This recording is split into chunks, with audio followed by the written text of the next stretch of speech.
Hi everyone, it's Oliver Harper here, and I'm back with Rob Hill, aka the Bad Movie Bible, for a new audio commentary. And with it being October, it's time for some horror. So this week we are covering one of the most influential films of the 1970s, the Texas Chain Saw Massacre. With many of my viewers being from the USA, their experience with this film will be very different to ours. In the UK, it was banned for a long time and was only released uncut in 1998. So, Rob, you had mentioned a while back you saw it at university, right, on a bootleg? Yeah. Which sadly wasn't actually that long before. It was only like 3 years or something like that before it was then legalized. But it was probably the most notorious movie of my childhood, and I suspect the same for yours. Like you say, I think American audiences probably just see it as another key horror movie in the in the progression of the genre. But here it's got a very different reputation and a very different image, and it's always been seen as just something dirty and wrong, I think, basically by most of society. Exactly. If you saw this film at a later age, you probably wonder what the fuss is about. But it's Well, but then in a way, because it was so built up in my mind, and because that scratchy bootleg was so ropey, it didn't remotely disappoint. It was every bit as harrowing as I expected it to be. But yeah, we'll get into that. You'll go into the details as we get through the podcast. So, folks, if you wish to sync up this commentary with your Blu-ray, a digital copy, or perhaps a Region 1 DVD, a PAL version will go out of sync due to the 25 frames per second. So put the timestamp to 0 and press play now. Oh, I'm slightly nervous. So I saw this when it was broadcast on Channel 4 for its premiere in, I presume, late 1998. Shortly after it was released uncut, because it was part of, it was the poster boy of the sort of video nasties, but it wasn't the video, what caused the video nasties or things like that. It was just already kind of... It wasn't even part of it, because it wasn't on video. Exactly, because some sources sort of claim the film was banned, shortly after it being released. But I went through a newspaper archive and found they were doing screenings of the film in 1982 in London. So it was still being screened as an X. I presume that's the cut version by the British Board of Classification. Well, yeah, I've never got to the bottom of this, what version it is, because my understanding is the BBFC never gave it a certificate, because famously it just freaked out. The director, James Furman, was so distraught by the whole thing, he just refused it.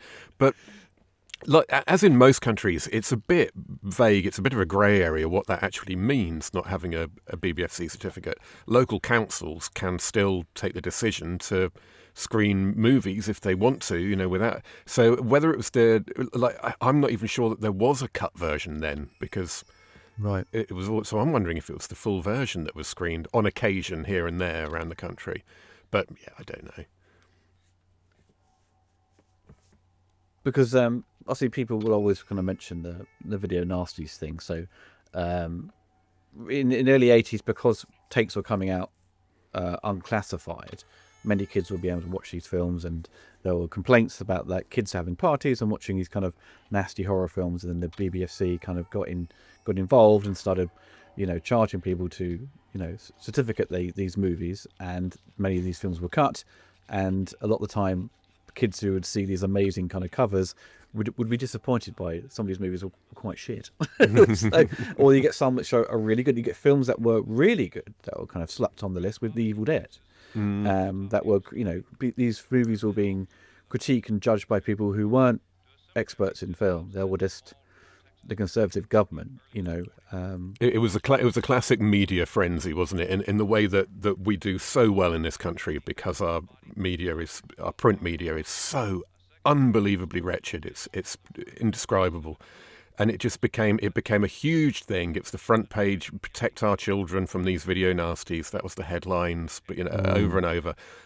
And once the papers all start doing that, the government has to react. It's just the way it is. And depending on how you define it, dozens or about 150 odd movies got lumped into this category. Video shops were literally raided by the police, who who took them all away. And but this is a slightly different issue, really, to the video nasties thing. This is more about the BBFC and James Furman, I think, who just was this really odd guy who was in charge. He was very religious. He was in charge for 30 odd years. And certain films just really upset him, and The Exorcist famously was the main one, which he thought was pure evil, but he was also a brilliantly snobbish stereotype.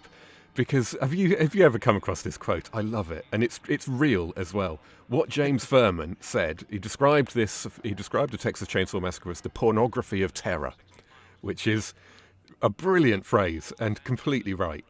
But then he said, it's all right for you middle-class cineasts to see this film, but what would happen if a factory worker in Manchester happened to see it? Yes, I've heard this. In the most British way possible. The guy's literally saying, well, it's all right if you're clever, but what if you're just a thick commoner? You might think it's real, or you might copy it, or you might... It's just unbelievable how... And he was in charge until 1996, I think it was, and so the late 90s saw a raft of these movies all being released when that lunatic lost control. And the nunchucks came back. Yeah, we got nunchucks again. We got actual bodily harm being done by tools and implements, which was something we just weren't allowed to see, basically. Yeah, the Driller Killer was kind of... Driller Killer was one of the main... that was one of the video big... nasties, and Cannibal Holocaust and things like that. Anything with massacre in the name. Literally anything with massacre in the name is just automatically banned. Because I didn't realise that the sequels were also banned for a long time. So when Canon were like, "Hey, we're doing a new sequel to Texas Chainsaw, ain't going to come out in the UK." It's incredible to think, isn't it? Just one man's arbitrary reactions to things could prevent an entire country from seeing a movie. Because when this was submitted, they couldn't cut anything out because it was nothing. Well, that's it. Yeah. What do you cut from this? Yeah. It was just like the intent of the film, isn't it? And the sort of feeling it gives you. It's the atmosphere is so... I watched this for the first time in 20 odd years the other day with my son, who's 12. And I wasn't overly worried about... He's not really a horror kid, but I wasn't worried about it because I know the kind of things that upset him, and I know this movie is... And he was just like, but there's nothing in this. There's no blood, there's no gore, because he's not really old enough to get atmosphere yet. So he enjoyed it, but he was absolutely bewildered. And I said, this was actually banned. When I was your age, it was illegal for me to see this film in this country. I just couldn't understand it at all. Well, see, this film had a couple of other titles before they settled on Texas Chainsaw, which was Head Cheese, which is the oddest name for a film, but I kind of like it. And Stalking Leatherface, which probably wouldn't have frightened the BBFC so much. Well, I think that would have made a big difference, because that's something you forget now, and I didn't really remember until I rewatched the Shocking Truth documentary, and there's people in it talking about the era in which it came out, and they're remembering it, and they were saying that they just couldn't believe there was a film with that title. Someone in school told them about it, and they're like, "No, you can't call a film that. That's not allowed." And to remember that even the title was genuinely shocking to people is quite something in today's era of you can just say anything you want. As we saw in the 80s with so many horror films having alternative titles in other countries, Italy, Spain, etc., you think they would have made, okay, well, let's just change the title to something else, With the production trivia, this van was the one of the sound operators' vans, wasn't it? And they shot this in the middle of August in Texas. You're gonna be. See, you can clearly tell it's roasting hot, and everyone was just trying to film inside that van. You can only do it for a short period of time because everyone would just be like, it's unbearable, the heat. That's the story of the production, isn't it? Basically, I think is that it was just unbearable. Everybody had a thoroughly miserable time. The whole first act with the victims essentially is really kind of a dark comedy. It's all a bit wacky and weird, especially with the guy in the wheelchair who would drive some of the other actors mental because he would just stay in character and drive them mad.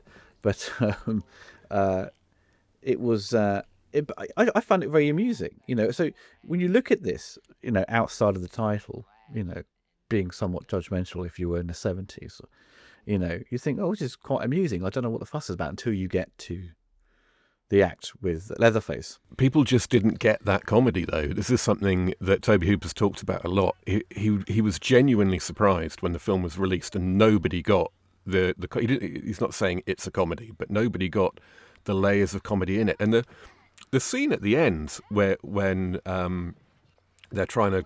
Krampus trying to kill her with the hammer is, I mean, that's hilarious. I was rolling, my son was rolling about laughing. It's absolutely, sincerely hilarious. And the thing, and Toby said this, he reckons it was 10 years before anyone identified any humour in it. Toby's quite good at humour. It's very subtle sometimes, and he has a very sort of dry sense of humour. We listen to him in interviews; he will sort of tell a story, and it ends up just being really madly amusing because it's just, his later interviews, he's always a croaky man. He smoked too many cigars and drank too many Dr. Peppers, but he's. I just couldn't. I think when I first saw this, I was really kind of confused why it was so, such a nasty film. I didn't see it as that. I suppose I was somewhat overhyped by it and was very much underwhelmed by it when I saw it in '98. I wonder how much of a connection how much it has to do with the quality of the viewing experience in a strange way. So when I saw this on video, I watched it on my own first time in the middle of the afternoon on a sunny day. Oh, right. And I didn't get much further past this scene. And okay. I've only turned off 2 or 3 movies in my life because I was scared.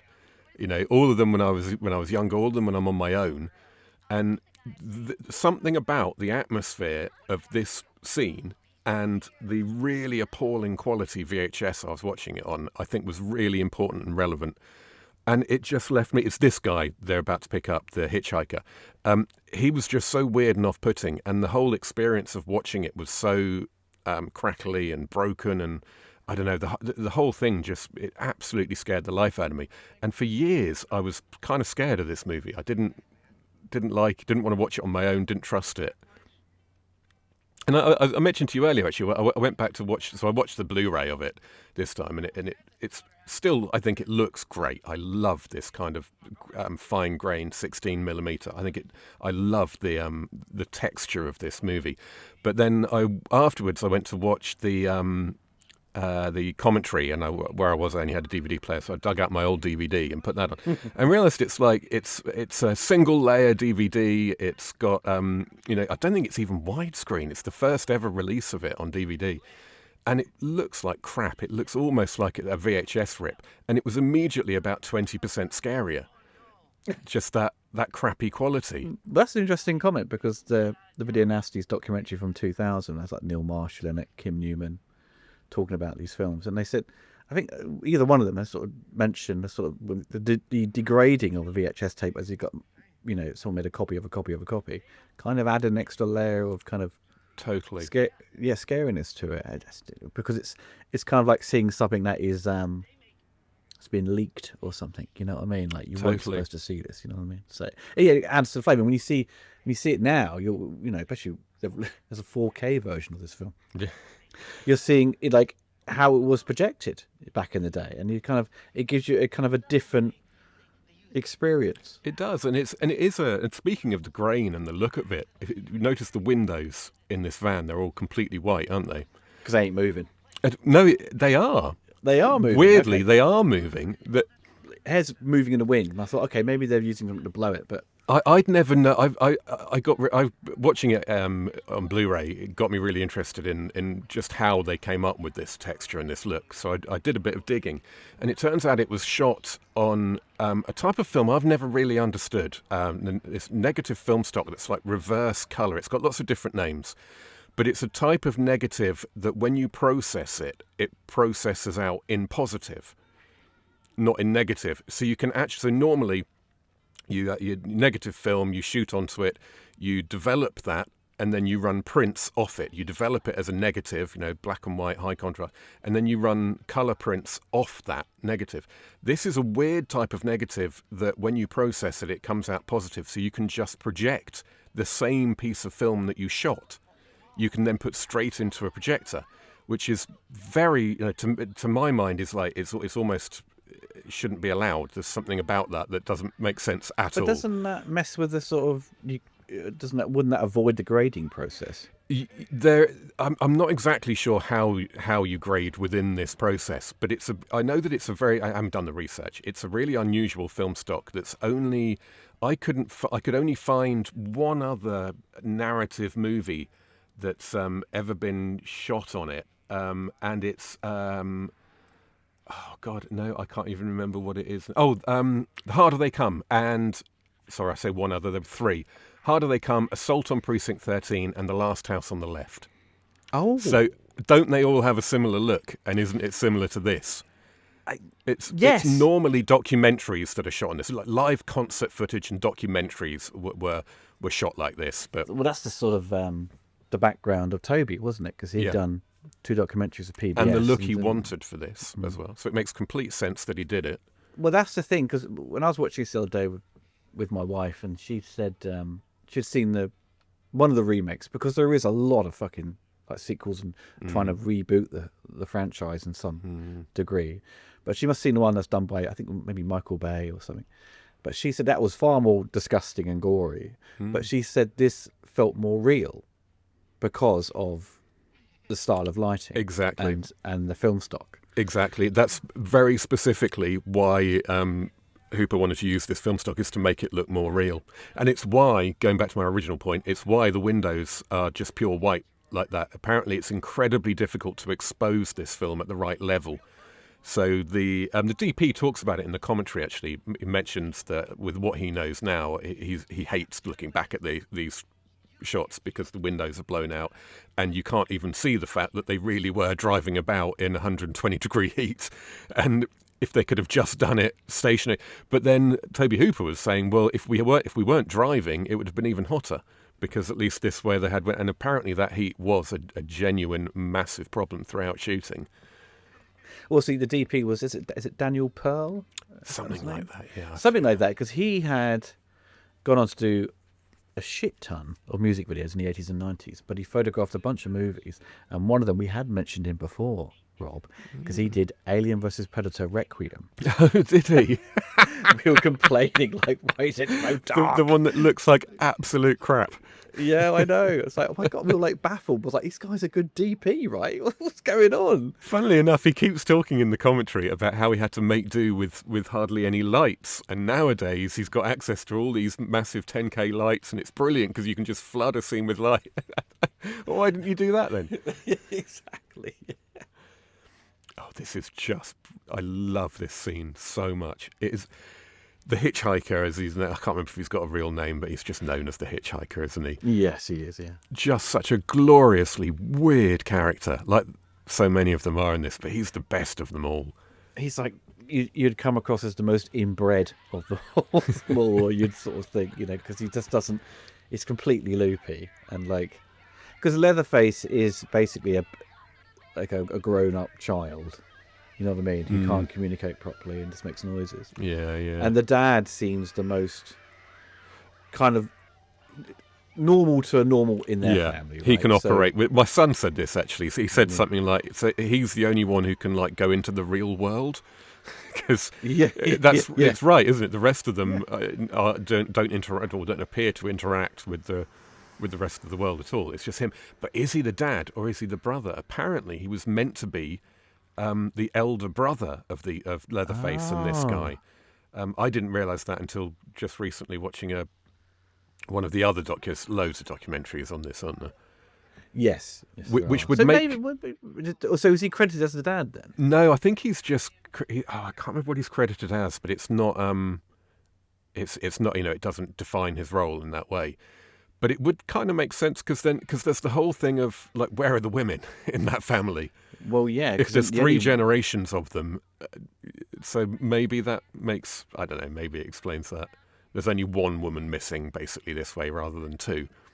Well, yes, all you see is that dead woman in the Yeah, chair. dead grandma. And of course, Leatherface, who is one of many. Was he the first? No, I suppose Anthony.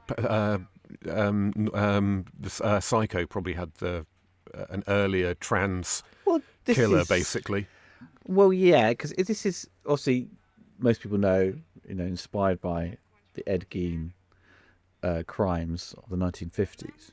Obviously, that would inspire Psycho, and so this because Toby had heard the stories and thought, oh, wow, that would be amazing to sort of take a few ideas from that. Because what you see is essentially the mutilation and the raiding the graves. Because at the beginning, with the hitchhiker, you got to discover he had dug up those bodies and Yeah. displayed them. And I think the implication is he's coming back from having done that, which is something that Yes, never clicked for me until watching it this time around. He's literally just done a graveyard burglary. and he's, I presume, as well, sort of cut through the cattle yard or wherever they kill the cows, because he's taken photographs of stuff, hasn't he, along the way? Because I think been told to stay away later on. Maybe he's referring to the graveyard, but when he's It getting is, told yeah, off by his, yeah. It told you to told stay off by away his from dad the or whatever. graveyard. Yeah, exactly. Was now this is kind of slightly confusing about the sort of motives of, say, the dad or the older brother. We don't know the specifics of that, but he tells them not to go near the house. He's kind of like, don't, be careful, be Oh, safe, whatever. this place is dangerous. Exactly. So he's kind of a bit like trying to be helpful to not like get them into trouble, but then he will very much, when she's running away screaming from Leatherface, he'll take her back to the house. So there is this kind of Exactly. His whole character is completely contradictory, and I think it's deliberate. Well, it's deliberate because it's summed up best in a scene that I'd forgotten and is one of my favourite moments in this. After he's barreled Marilyn into the sack and put her in the cab, and he's driving her back, and he's telling her not to worry, and he's like being all soothing and reassuring, and then he'll suddenly just start hitting her with a stick.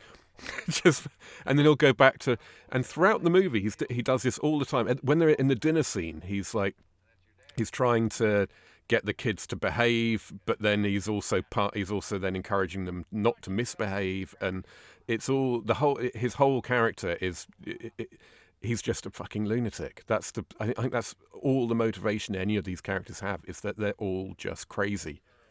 and the one guy that works there who isn't part of the family, but does he? Would he be aware of what they're up to, or maybe he's just so because he looks a bit dim. So Yeah, he's some sort you know, of I don't think he's local in on it. worker. Apparently, he was a friend of Marilyn Burns, who plays she in the White Trousers. Apparently, he was like a friend of hers from acting school or something. That guy. Oh. Well, she's got wonderful flares.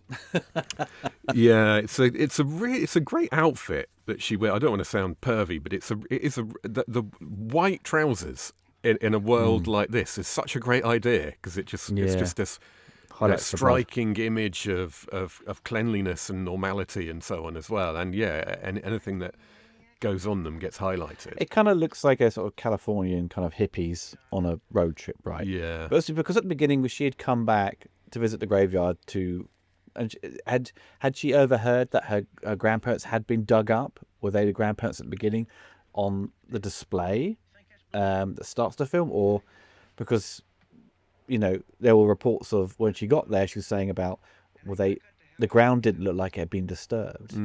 So, but then obviously they go to the house, and then like who would the fuck want to stay in that house when they get there? It's like the guy looks at the walls, it's full of spiders. I'm like, no, we're going. I'm staying in the van. And why would you force Franklin to come with you when it's really not wheelchair accessible? Exactly. Franklin's an interesting character, isn't he? At this point, he's essentially the star of the movie. He is. He's for the first act. He's the leading man, but he remains completely one-dimensional, though. Oh, of course, but he's just there to. He provides some sort of comic relief, but also he just basically there to throw an exposition about what's going on and where they're going to and asking for help, where the others are kind of like perfunctory characters until things all kick off. Because you wouldn't at this point realize that she was going to be, the main protagonist and survive. And well, there is that giveaway at the start, isn't there? with the voiceover narration at the beginning says something like, it basically tells you everything that's going to happen. It makes it very clear these people are all about to be killed and attacked. And it even makes it clear who your last survivors are going to be, because he says something like, it was particularly awful for brother and sister Franklin and what's it. So the clue's there, whether or not it's immediately obvious. And then from there on, almost nothing happens. I mean, there is the twist, if it is a twist, with the garage guy, the cook, as he's generally known, turning out to be one of the family members. But other than that, everything that happens in this movie, we're told in the opening narration. There are no surprises. And it obviously doesn't matter that there are no surprises, because it's unbelievably effective. The meat he's eating, obviously, they don't realise they're human parts, because we get to later on, you see it being cooked, and nothing looks normal. You know what I mean? Doesn't look like a cow or a pig. I'm not sure. Is it ever explicitly explained though? Are we ever actually clearly told? And it's heavily implied, but yeah, it's heavily implied. Yeah, but when he's got it in his mouth in a minute, it just looks like he's got this half-eaten dick in his mouth. I'm like, this does not look appetizing. You're like, what is this? You know what I mean? It's so bizarre. I suspect it was meant to look like that as well. Hey man, you're eating a dick. What's going on? It's so beautifully shot, isn't it? It's just, I love the way this film looks. I really do.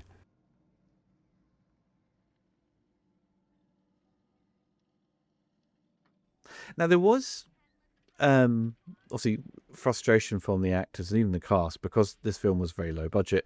They'd run out of money, so they would part with their shares of the overall profits to get more funds, and then the distributor would come in after it was finished, and then apparently the distributor had sort of connections to the mafia, so that was like apparently you look at the box office results, there's a huge amount of money this film had made. But where did that money go? Well, like the guy who says I think he was the set decorator, but I can't remember his name now, but he was like a local slightly more old school Texan guy, totally unimpressed with all this. And he says something like, you make a deal with the mafia and then you wonder where all the money went. And it's like, well, yeah, I mean, yeah, nobody got there, because everyone had like a half a point or something, everyone involved, because they had no money. So that's what happens. That's why Alec Guinness ended up making more money from Star Wars from the rest of his career put together. They didn't have the money to pay him, so he took points. And yeah, famously, nobody got anything. There was a big legal case, and I think there was like a $400,000 payout was handed over but that was to the entire Texan side of the production. Yeah, the production designer had gone through the legal process, and he did not. So he was very angry about the end results and stuff of everything. So he wasn't, even though in the documentary he's very. I think he's passed away now, but he was very descriptive about the whole making process. But he wasn't like happy with the end results, I don't think. Oh no, and he hates the film now as well, doesn't he? He takes that. Well, he used to take every opportunity he could to say he thinks it's shit. All right, mate.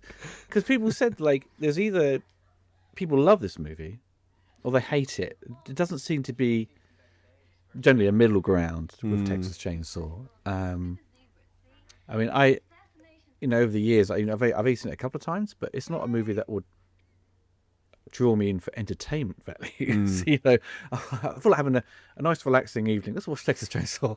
You think you're fucking mad, but it's you don't have to be in the right frame of mind for this. And I think for people that are,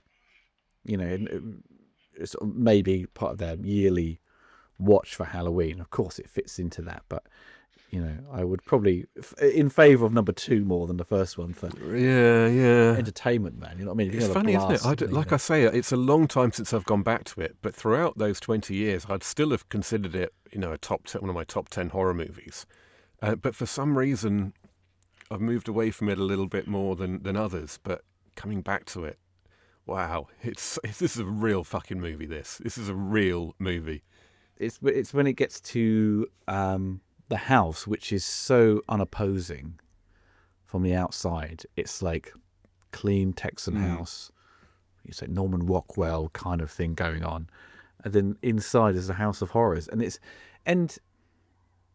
obviously this film had come about, I think, due to like obviously there was obviously a market for this because Night of the Living Dead had done really well, sort of low budget horror, and what was the other one? Last House on the Left, Wes Craven. The sort of drive-in movies that were sort of bringing a lot of young folk into horror and making taking a huge... advantage of the recent relaxation of censorship rules as well, which pioneered. Because so many of the pioneering gore movies from this era are just those, like Ted V. Michaels and people like that who just, and those movies are fine, but they're just kind of big, stupid, gory. I don't know. They're too tongue in cheek and too filmic, not real enough. And yeah, this generation, people like Wes Craven and Tobe Hooper were the ones, I think, that kind of brought a proper horror aesthetic to the new rules that the new limitations that they were allowed to work to. And this is the result: the most disturbing and terrifying film arguably ever made. Yeah, because it goes from like if you Hammer horror is sort of on its maybe sort of had stopped by this point, or maybe Roger Corman was doing horror as well and doing things like folk stories and things like that. But there was all this kind of cinematic kind of sheen to them, Yeah. where they looked like proper films, but they were horror related. And they also felt like 1950s and 60s movies, so they were less immediate and challenging and unnerving in that way as well.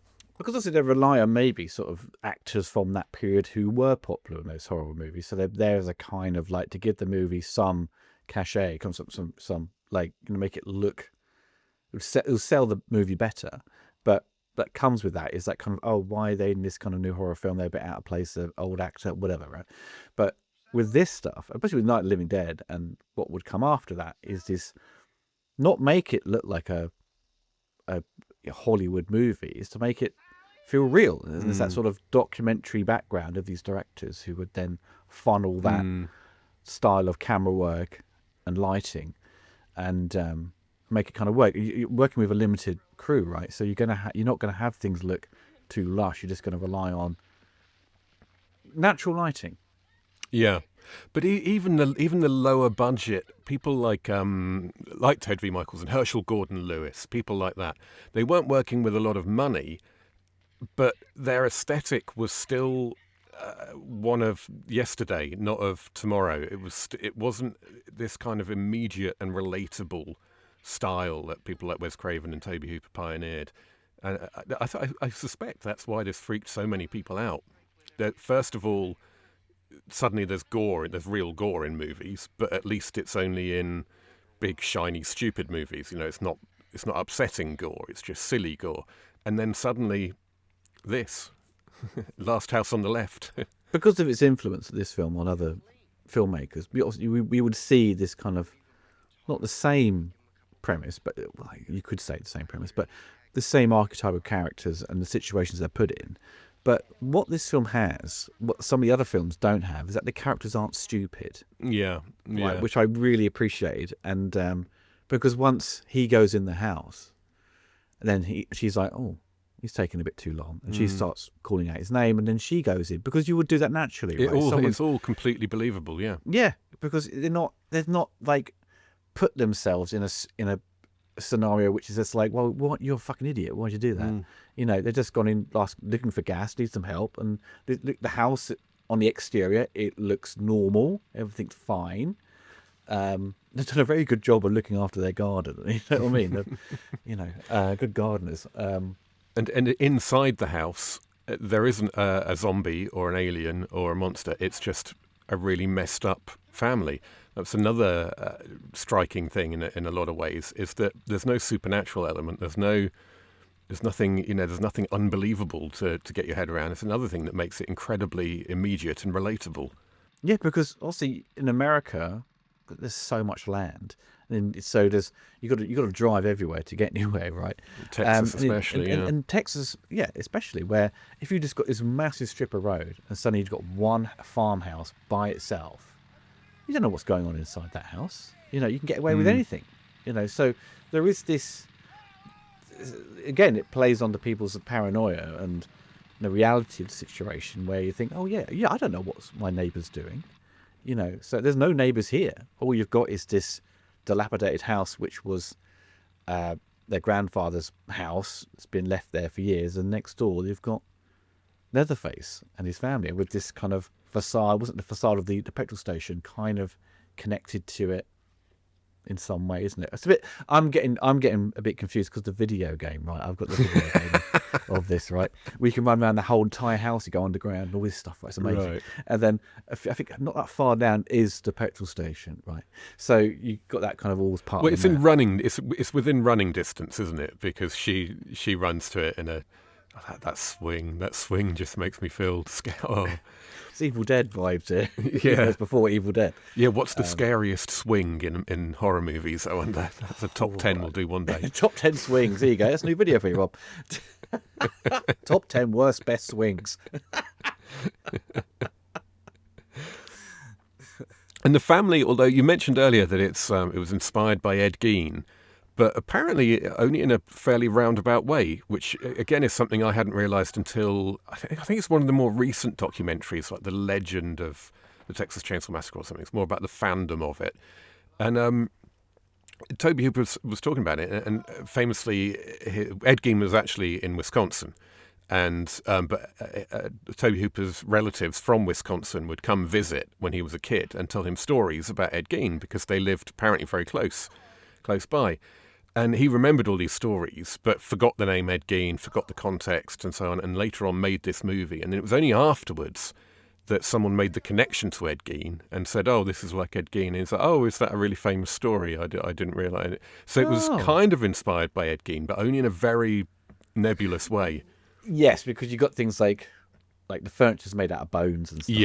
Yeah, and the grave robbing stuff. Grave robbing, there's the skins and stuff wearing as a mask, which he did. So there's kind of elements are all there, but it's not like. Oh yeah, definitely. It's not because again, it's not based on an individual who was obsessed with his mother, treated badly, and all that stuff, and But crucially, that is all. I love this moment. God Almighty! This was the second point at which I had to turn the movie off when I watched it. Really? It's the noise, the flapping of the legs, the noise the door makes as he slams it shut. I love it when he shuts it. The sort of the movement of his body, and then the music comes. Yeah, the music. Yeah, it's just so good. Yeah, it's good stuff. Is it Gunnar Hansen? Yeah.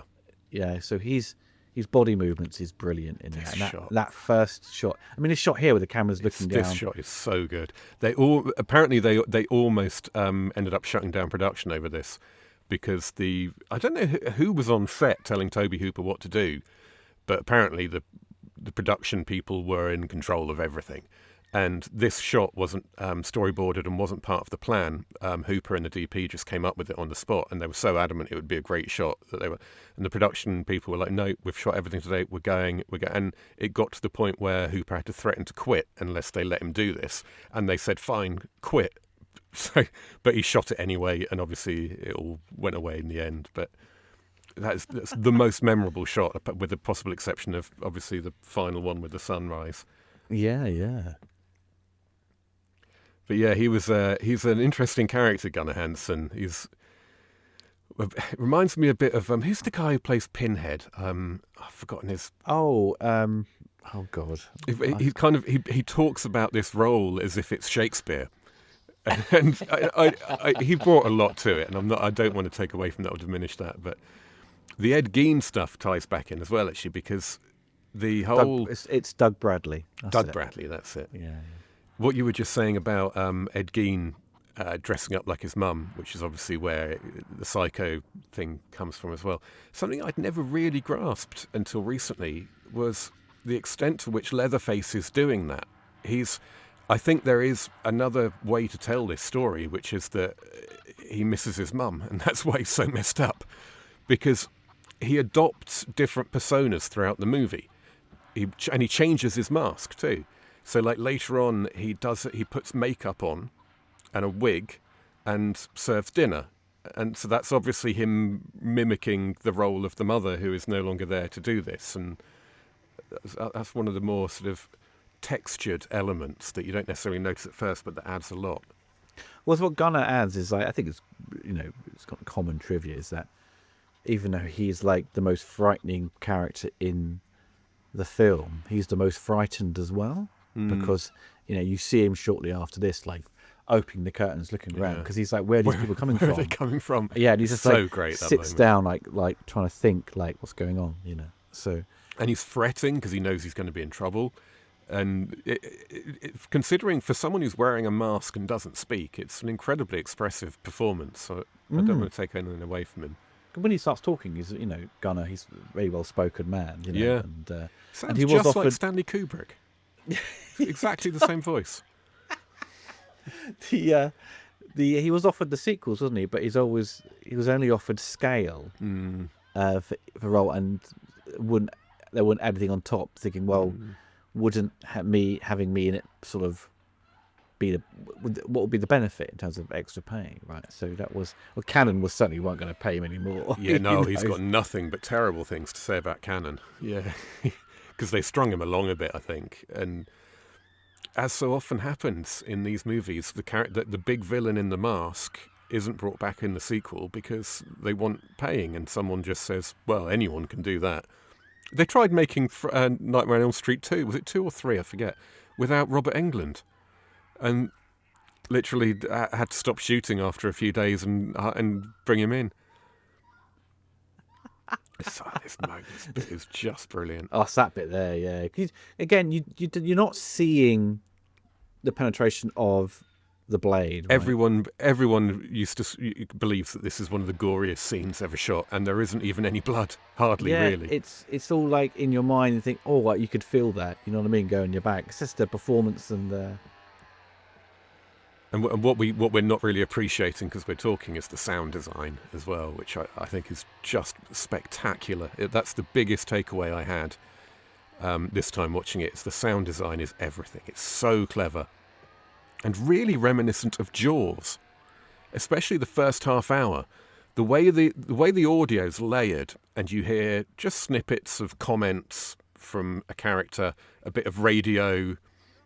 And the way it's all edited as well, I would love to talk to Toby Hooper, or to have talked to him about it, because I've never heard him talk about Jaws, and I can only assume that he was just totally copying Jaws in that regard.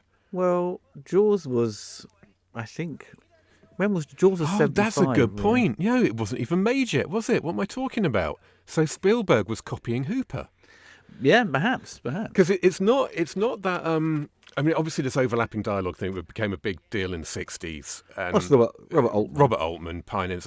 But this is different. It's not the same thing. It's not quite the same thing at all. And it is exactly the same as Jaws. And Spielberg was a big fan of this, wasn't he? He's talked about it. So was Ridley Scott. Because he said, all the horror films that he was shown before Alien, he thought they were all shit, apart from this, So it's... but again, this also maybe go back to Night of the Living Dead, with George Romero's kind of use of sound and voices and things like that. Because when you're having a movie sort of start with a radio broadcast, kind of interlapping with things, and, it gives you that.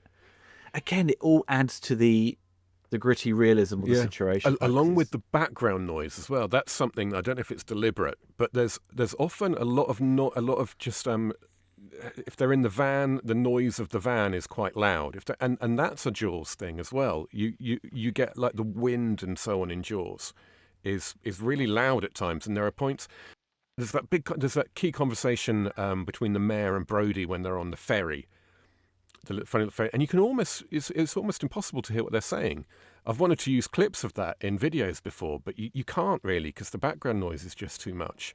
And I swear, I didn't think about it, but it was shot in the summer of 73, so before Jaws. I didn't make the connection, but Spielberg has to have been influenced by this, I think, in making Jaws. Oh, it wouldn't surprise me at all.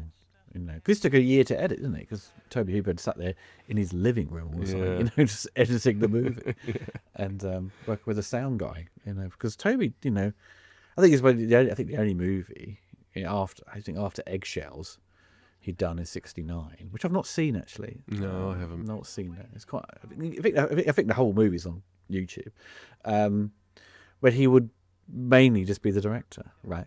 And he wouldn't be writing and helping do the music as well. Because he did the whole sound.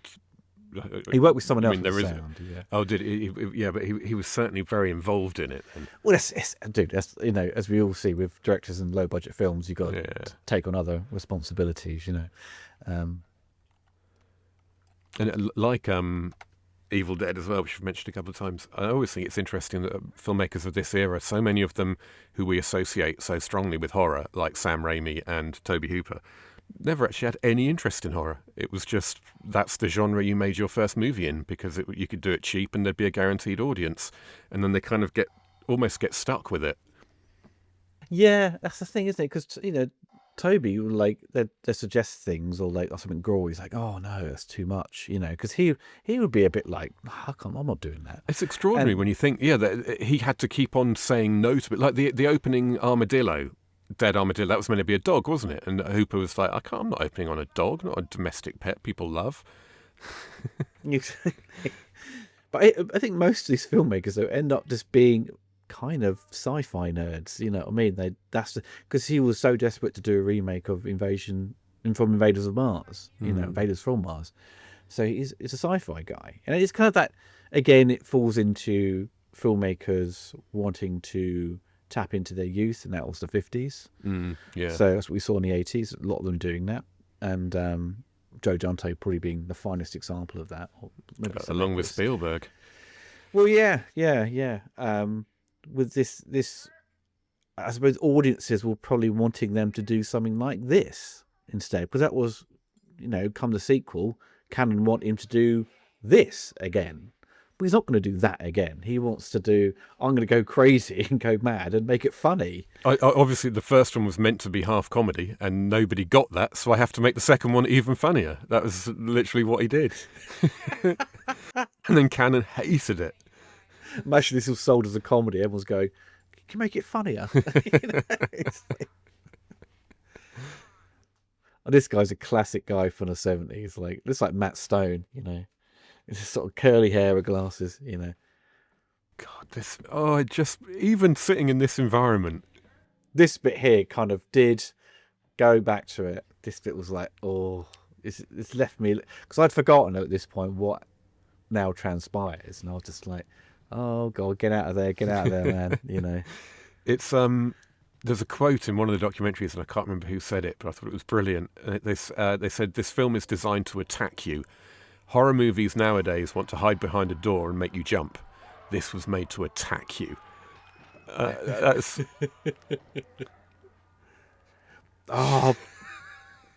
that's great, that bit. Good editing there. It's so good, isn't it? The technical aspects of this movie are just through the roof for what they should be.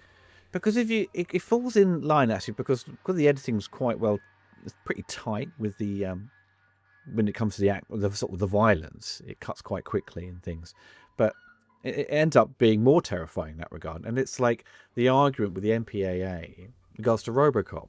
Because the more you leave in, the funnier it became. Yes, so of course. But they thought it was more graphic at that point. So we've got to cut it back. But then when you cut it back, it becomes more graphic, right? So that's why it's weird. Yeah, I don't know. It sort of messes with your mind, because your mind will fill in those gaps. Throughout history, like the way the media, especially, but any institution tries to deal with protecting us from horror movies. Almost everything they've ever done has had the opposite effect. It really has, isn't it? This movie is unbelievable. Like the whole video nasty thing is a perfect example. All it did was create a massive market for kids, people who wouldn't otherwise even know about these movies necessarily, desperately wanting to see them. Yeah. It's like banning hip hop albums. There was a phase when they kept trying to ban hip hop in the early 90s, and it just made every like heavy metal, like new metal. Yeah, like same.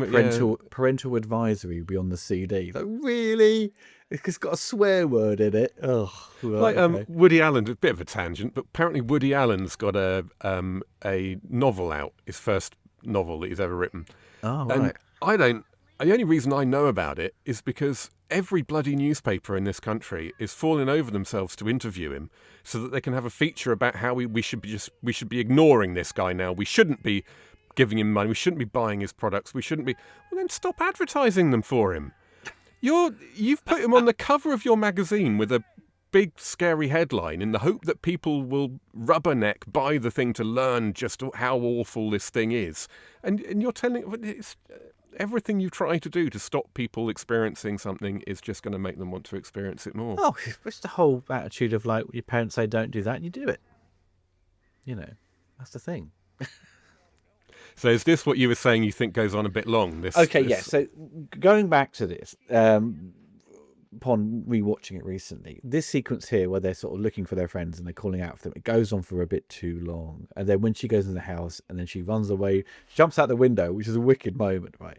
She's running away. It's like, and it goes, there's more running. So she runs in, then runs around the house, then jumps out, and then runs away again, and then gets caught. So the back and forth is a little bit.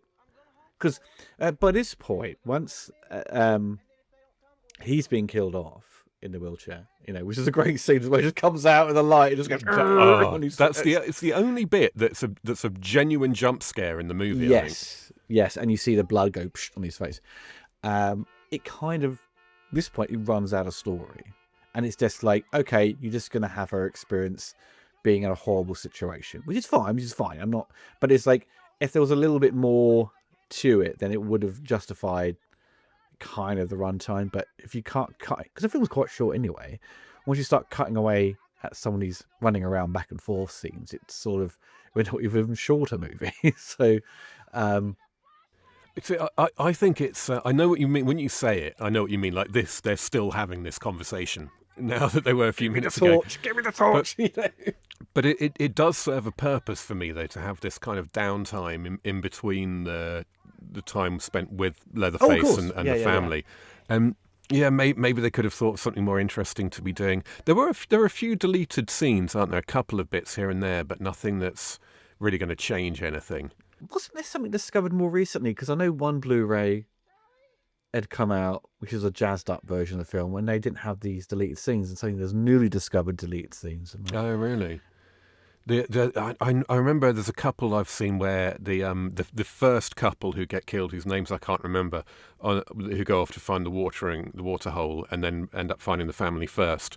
On the way there, they discover like a watch nailed to a tree, which is a really unnerving image somehow.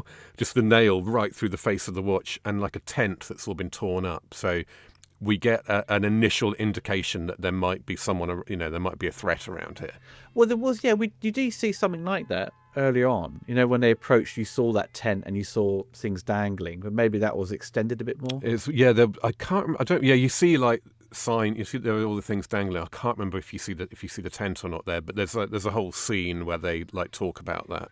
Because there is a cut version of this, which is about 3 minutes shorter, I believe.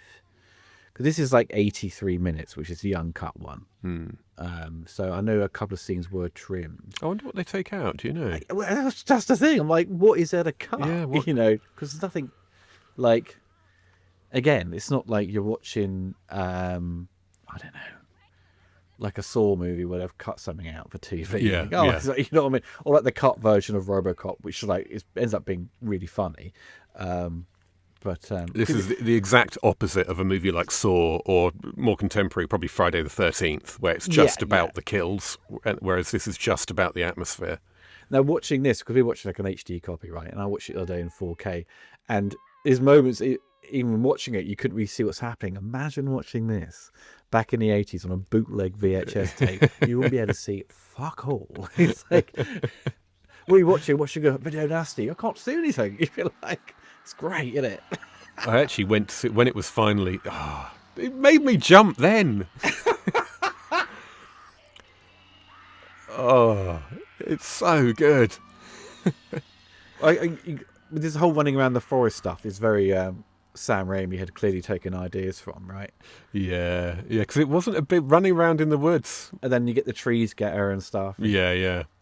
It wasn't a big deal back then in the 70s, running about in the woods in horror movies. It's a very modern trend, that, by relative standards. But also, we've gone past it now with Hitchhiker. Wasn't that a point by the mid-70s they were trying to like stop people picking hitchhikers up? Oh, that does ring a bell. Because because people were getting killed by I can't remember the name of the murderer. The guys who were just going around. Oh, Henry Lee Lucas was picking up hitchhikers and killing them. Picked right? up hitchhikers and killed them. So, yeah.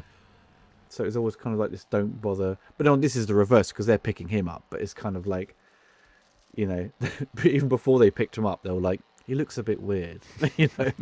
Drive on. I'll be like, drive on. Oh, there's some. This is what Gunnar Hansen calls his Keystone Cops scene. If you notice, he changes direction in a really funny way in a minute, and apparently it's because he was meant to be wearing, are they called cleats? Those spike things you put on your feet to grip. He was meant to be wearing those, but that they were lost or they didn't have them or whatever. So he was running about in the woods with this real chainsaw because it was real. They actually had it on and running, and tried and did a turn, slipped, fell, and threw the chainsaw up in the air. And it's apparently Toby Hooper, I've seen talk about this as well. He literally had to roll away as it landed right by his head with the blade spinning. So as a result of that, he decided he was going to move about rather more carefully, and that means that you just can't do corners. Basically, it's really every now and again you notice it's quite funny.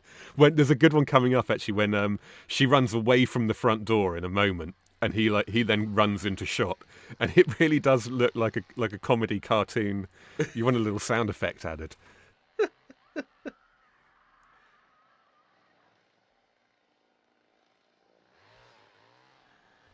I think this is it here. Oh, he goes around the back of the house.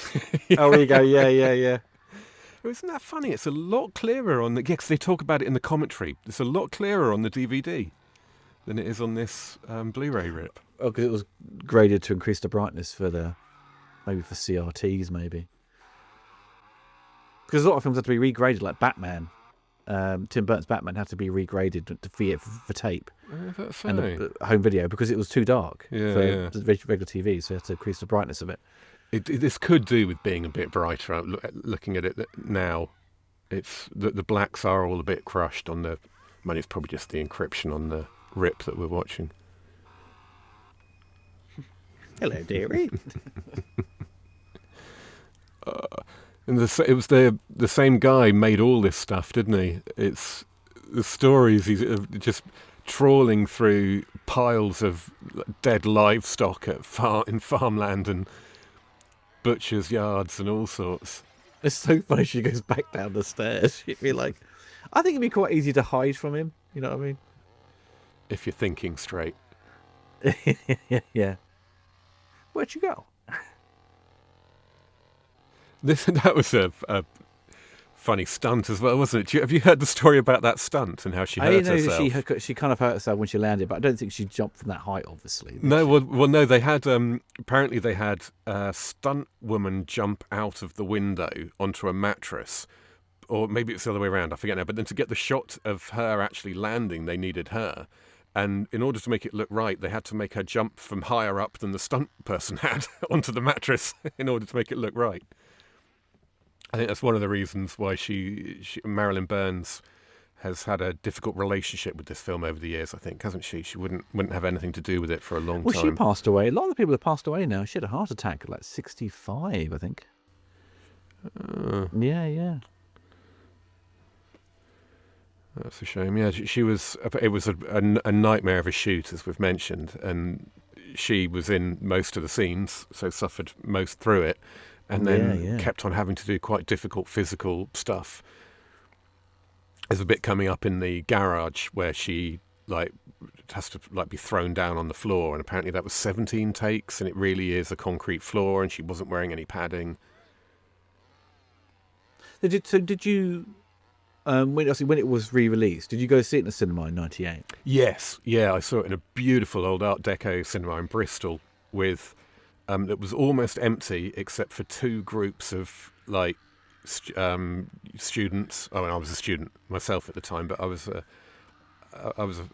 film fan student. I took it very seriously, and all they did was laugh throughout the whole film. They just laughed. It was really annoying. I remember I got told to shut up. Me and two other guys at the Prince Charles watching Superman 3, and we're laughing. And the guy was like, could you be quiet, please? I'm like, it's a fucking comedy. What are you on about? So anyway. But, I had to wait till the Channel 4 premiere, and again, I did, I was like, oh, it's not that scary. Because I always heard, because obviously The Exorcist was, again, at this point, had been, released after all these years. Most fans would have either imported it on, NTSC tape or Laserdisc during that sort of 90s period, right?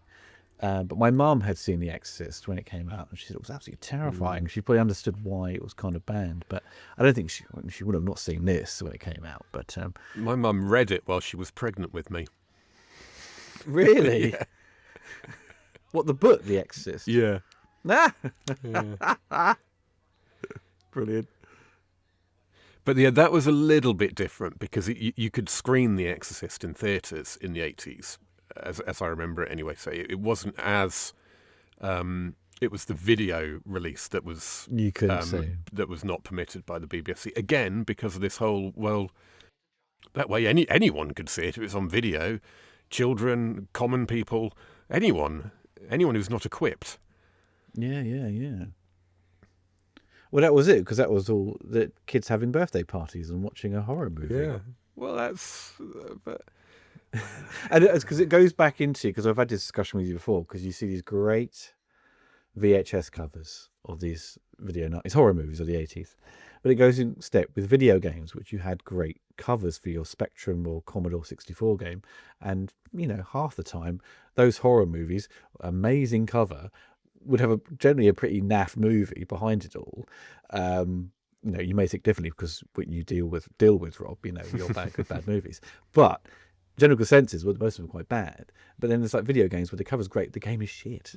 So you kind of like, oh, this amazing cover. So it does make them, these, the first wave of VHS horror, very collectible, on VHS because of the... Especially those big box cases where there's just more room for the picture. Yeah. That's why I like, and we get, see our friends in Alfreton at the video store, and they've got, the best ones are the ex-rental versions because they're the big box, Yeah. Even I now, if I look for VHS tapes, I've started to value big box tapes more than the normal ones, which is the opposite way round to the way it was growing up. Because the big box ones, they were ex-rentals, so they were going to be a bit fuzzy. They weren't going to be great quality. They were budget options, right, as opposed to original tapes. In my mind, the ex-rental ones should be better because they're more expensive to buy, so there'd be a better quality tape. Probably better quality tape, but still a better quality tape that's been run hundreds of times. Exactly, that Under Siege is all gone fuzzy. Yeah, basic instinct. Basic. The whole film is like tracking. I love this bit when he comes in, he's like, and he's got the broom. This is where it all just goes up a gear. I think it's revealed that he's in on it at the very least, and yes, and she saw the meat. Yes, yeah, but also he's the only character we've met who seems vaguely normal.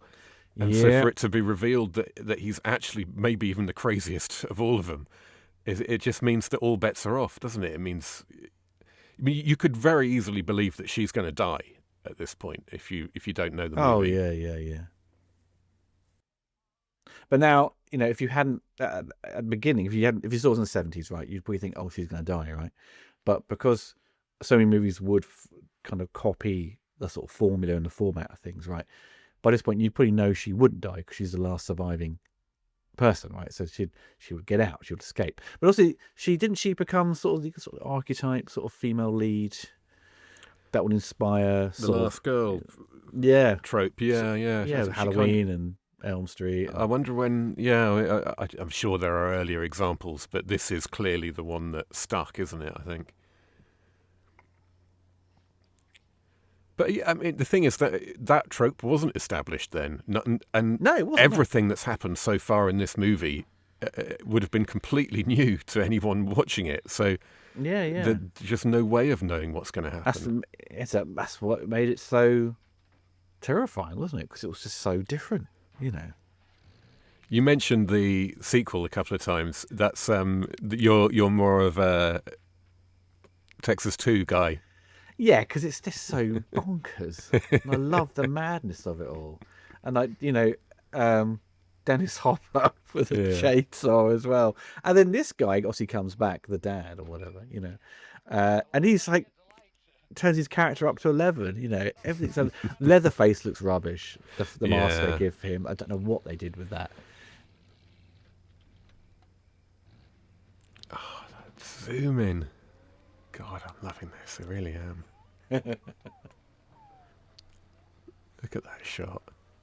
Yeah, the second one I never I don't think I saw it until probably well into the 2000s somehow, and it's never. I like it for what it is, but it's always been a bit of a disappointment. Couldn't they have tried to do something a bit similar?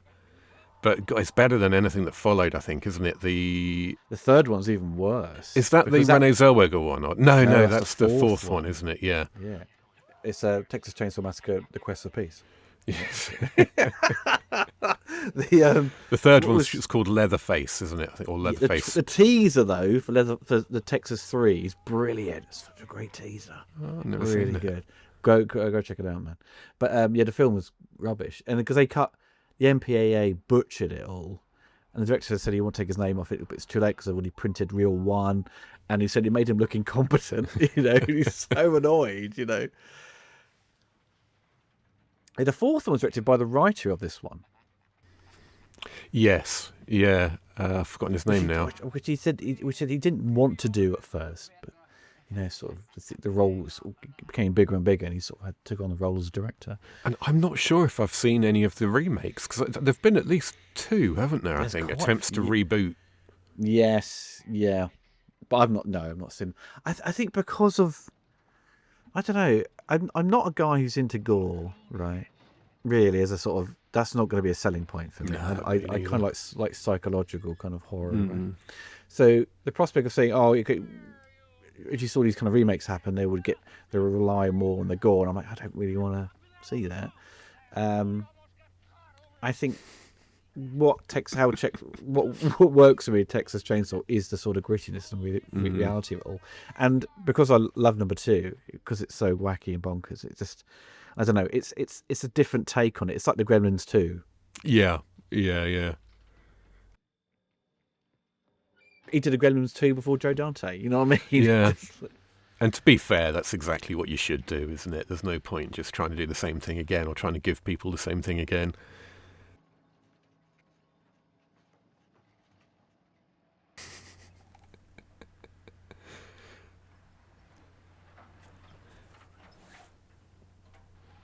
It's amazing to think this is. Do you know he was? Toby Hooper reckoned he could get this down to a PG when he first submitted. That's why there's so little blood, because he was told by the MPAA, if you want a PG, don't throw loads of blood in. It's incredible to think he was going for parental guidance when half of Northern Europe banned it. Imagine this, it came out as a PG, like a double bill with Disney's Robin Hood. You know, something, you know, or Herbie. To be fair, there are a lot of horror movies from this era that frankly could be PG now. Because we've got to remember that watching these movies now to kids is like when we grew up in the 80s, the Universal horror monsters of the 30s and 40s. They weren't remotely scary. Well, there was nothing. It's completely antiquated, completely, and it's the same generational gap has taken place again with kids today and these movies. Anyone who even knows what a fucking Serbian movie is, Serbian film, whatever it's called knows that this is mild, very, very mild. And then there's movies like The Fog, or Halloween, even that Child's Play. They genuinely could be PG now. They're just not scary at all to modern kids. Yeah. This, though, I think is a little bit different, maybe. But wasn't it because talking about canon again? That they had attempted to make a horror film in the 80s with Boris Karloff and Peter Cushing or something, and trying to bring these what's the other guy? Does a wonderful voice. He was in Edward Scissorhands was his last film. Oh, Vincent Price, right? And him as well. And always got great horror legends. But the film turned out to be a PG. It's like, was that The House of Long Shadows? Yes. Yeah. It wasn't remotely scary. Well, but that's what it should be. If you're going to make a throwback, it can't be scary because those movies aren't.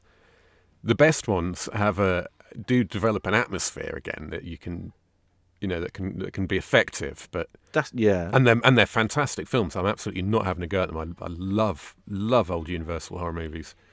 But that sort of plays in part with Halloween and these movies that you think, well, there could be PGs, but because of their atmosphere and not showing you much, kind of plays in part with the horror. Yeah. Right, which kind of would stop it being a PG. And also there's often nudity and just a couple of moments of gore that are going to make it difficult. But they're such irrelevant little moments. Like you, I'm not a gore guy. So take a little bit of the gore out, let the woman keep her top on, and...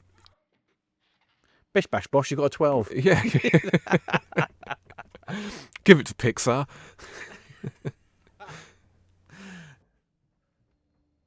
Obviously now we've got Leatherface taking on the role as the mum, and you see the food they put on the table, and it's like it kind of looks like sausage meat to a certain degree, but it doesn't, or like kind of corn dogs, right? It kind of looks like.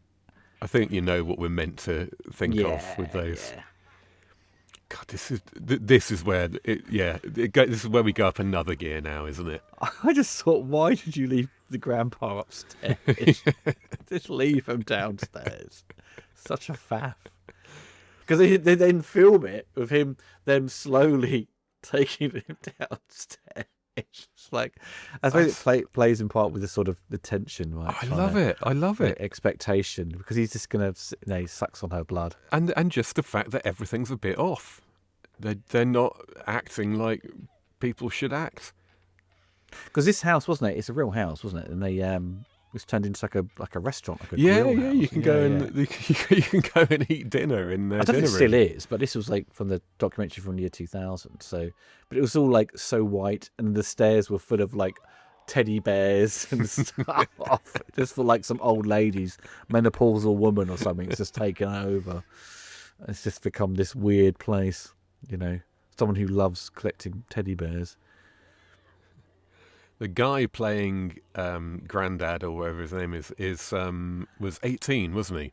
He was younger than the maid than everyone else. He was cast because he was skinny, but it took 10 hours to put that appliance on his face.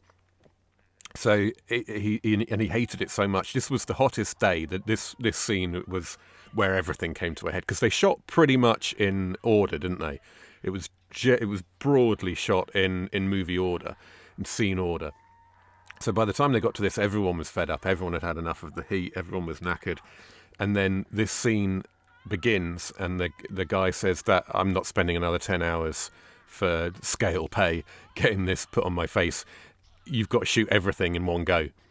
So they ended up having to shoot this entire scene in one go, which was 27 hours.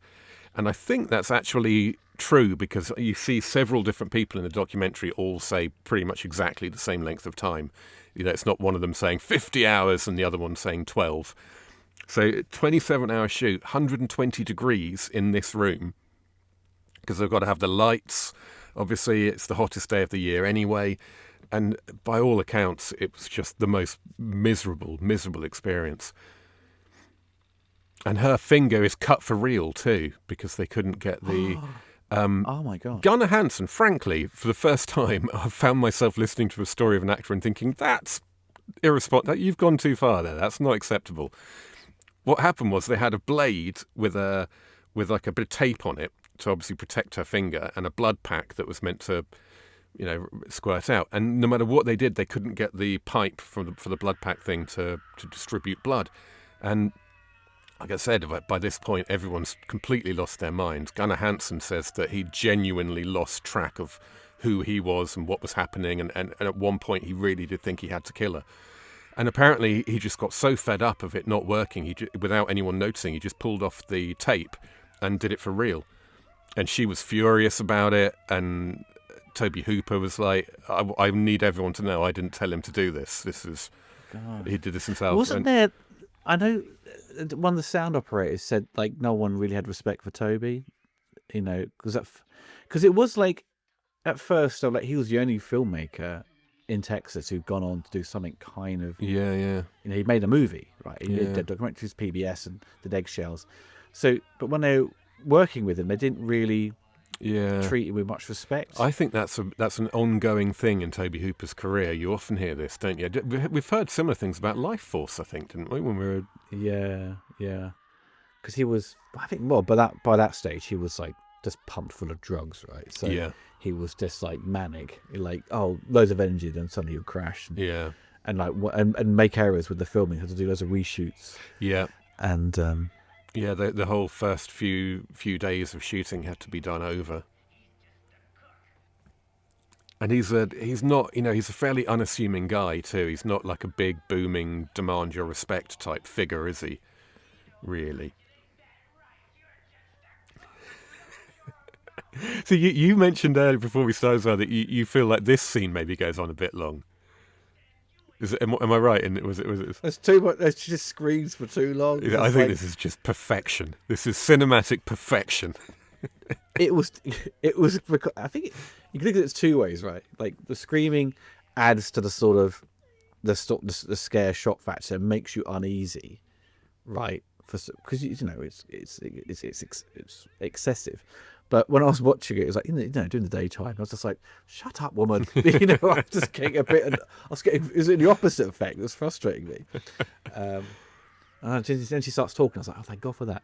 And then they had the bright idea, like, Grandpa can kill her, he's the best. And then he just comes out of that. With the hammer. It's a bit like in, what is it? One of the Monty Pythons where these guys hammering away and these hammers flies out of his hand or something. And it's just like that little moment in Holy Grail. Not Holy Grail, Life of Brian.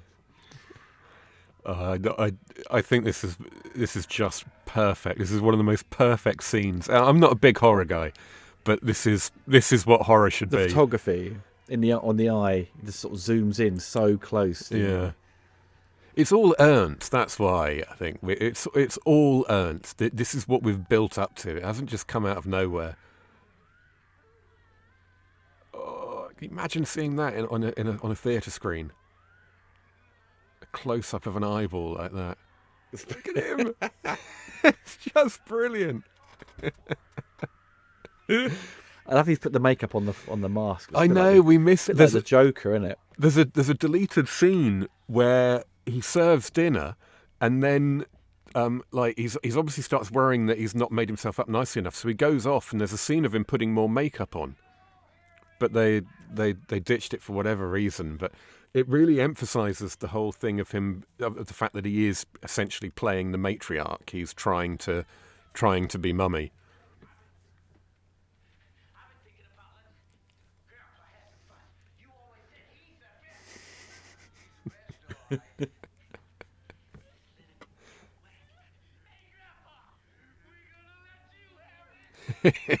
He's the best.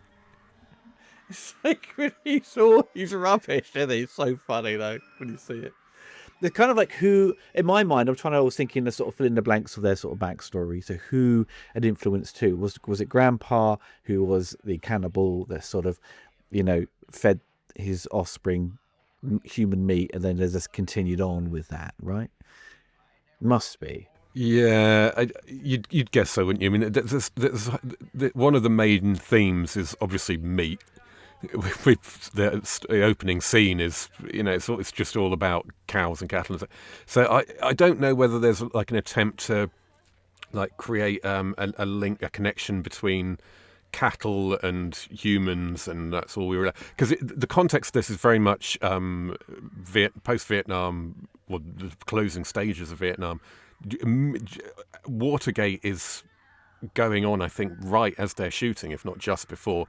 It's that point in which Americans kind of lost faith in everything, and I think it's definitely playing into that. And there's definitely a sense of like we're nothing more than bags of flesh and don't deserve to be treated any differently.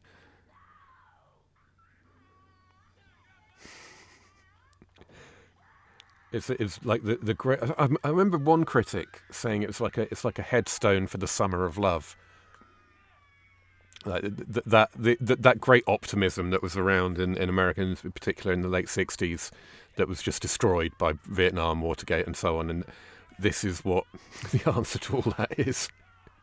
If it was just like really simple, where like Toby Hooper just went, I just hate hippies. Yeah. And it was like that clear cut. You're like, okay, right, that's it. But that's not the case.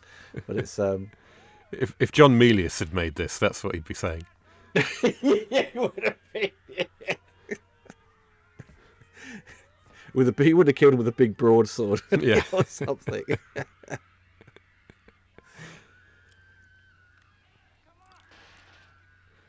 It's almost more disturbing when he's kind of like manages half a glancing blow and actually breaks the skin on her head. That's almost more disturbing than just a pickaxe going straight through her head.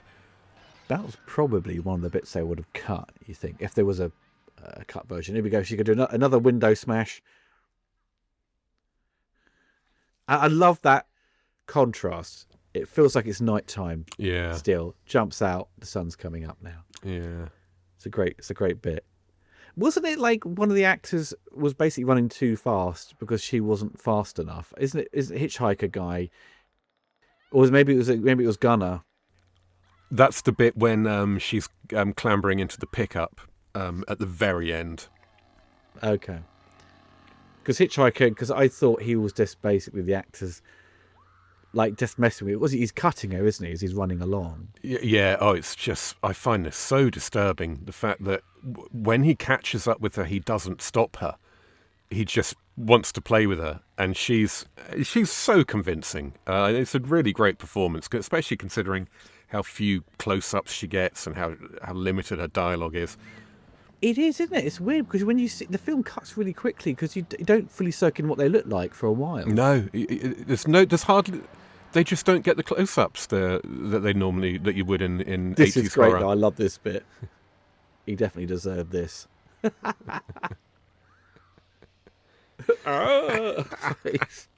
like Arnie in the chair in Total Recall. Oh, this bit's great. I love this guy when the black guy grabs that wrench and just goes, lobs it on the face, and he cut his own leg with a chainsaw. That was comedy. The rhythm of these scenes is so unusual. Whenever something shocking happens, even though you know it's coming, it's still genuinely shocking.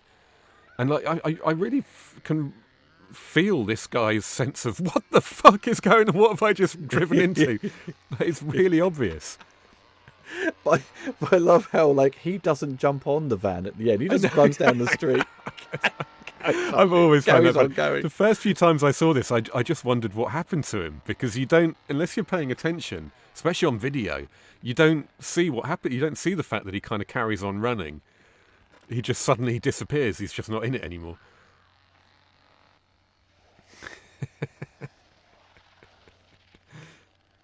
It's like, all right, yeah, he's going after her. Fine, I'm all right. He could, so he carries on going. Off he goes. Yeah, that character's left the movie. Yeah, this is the bit that they had a lot of trouble timing. Gunnar Hansen kept getting to her too early, or the guy didn't drive off quick enough, and it still looks a bit like he's not trying to catch her, doesn't it? Really, because he's hurt his leg, you can kind of get away with it, And this is the classic shot. They always show this clip, don't they? Every time it's on TV, it's him just swinging that chainsaw. There's a couple around. of other scenes, apparently, that I've never seen, but there were a couple of other scenes shot with him doing that dance earlier in the movie, but they decided to just keep it till the conclusion there. No, it needs to be near the end. You can't show it at the beginning. Totally. Ruins it. And that cut of his leg, apparently he burnt himself really badly. They put a steel plate under his trousers, because it's actually his leg, and then put the blade on the plate and a bit of meat on top of the plate that cuts that. But of course, the blade on the steel plate made it incredibly hot very, very quickly, and it burnt the hell out of his leg. My God, that's crazy. There you go, amateur filmmaking. Guerrilla filmmaking. That's what it is. Low budget. Yeah, that's interesting. Cattle truck driver Ed Gein. Yes, isn't that funny? Ed Gwynn. I noticed that the other day as well. It's so similar to Ed Gein. I wonder if that's why they cast him.